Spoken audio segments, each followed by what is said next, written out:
the Washington Post, which is a left-leaning, just they do everything now.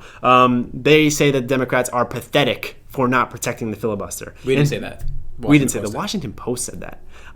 In 2017, 30 Democrats signed a bill to protect the minority in the Senate's ability to block or delay legislation, aka the filibuster. So that was signed to protect the minority. Not the Democrats were the minority then, but they signed a bill, and there was a 61 people came on board for it. Yeah. So it passed.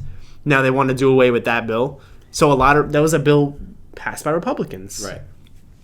You have Chuck Schumer using it vigorously. They blocked the wall from Trump with it twice. The CARES Act twice.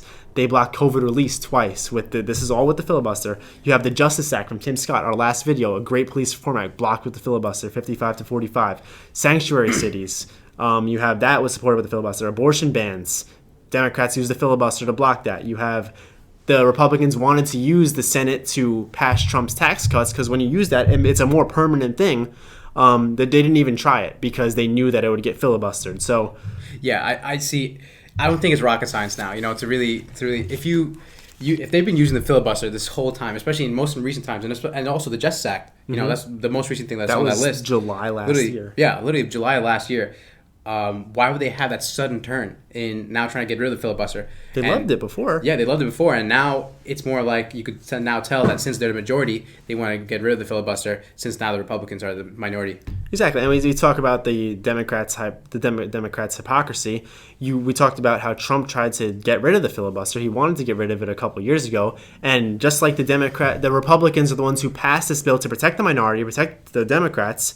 Mitch McConnell, who is the Senate Majority Leader then and the Minority Leader now, he told Donald Trump that we're not going to abolish the filibuster. It does horrible things to our democracy, which is true. You have Obama saying that ending the filibuster changes the game and it ends democratic debate. He said that in 2005. The same year, Joe Biden, in his most important speech ever, which he said that canceling the filibuster is the same as turning the Senate into just a rubber stamp on the president's executive orders or his bills, basically meaningless.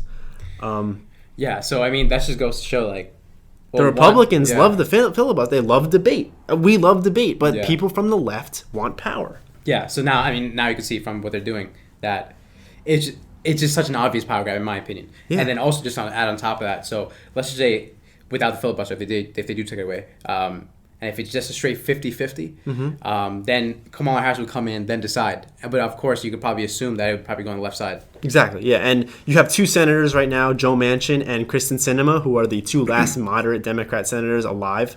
Or maybe moderate Democrats. No, I'm kidding. There are moderate Democrats out there. But and they're pushing back against this. So if the filibuster, and we don't think that any of the stuff that we're talking about now is actually going to get through. But if this were to pass, you have two Democratic senators who are kind of holding the line on this. But, it's scary stuff. If we get rid of debate... It's a threat to democracy. I guess you just throw this mic out and just go home. There's no point in having this podcast anymore. That's why we're here, right? But, yeah, so...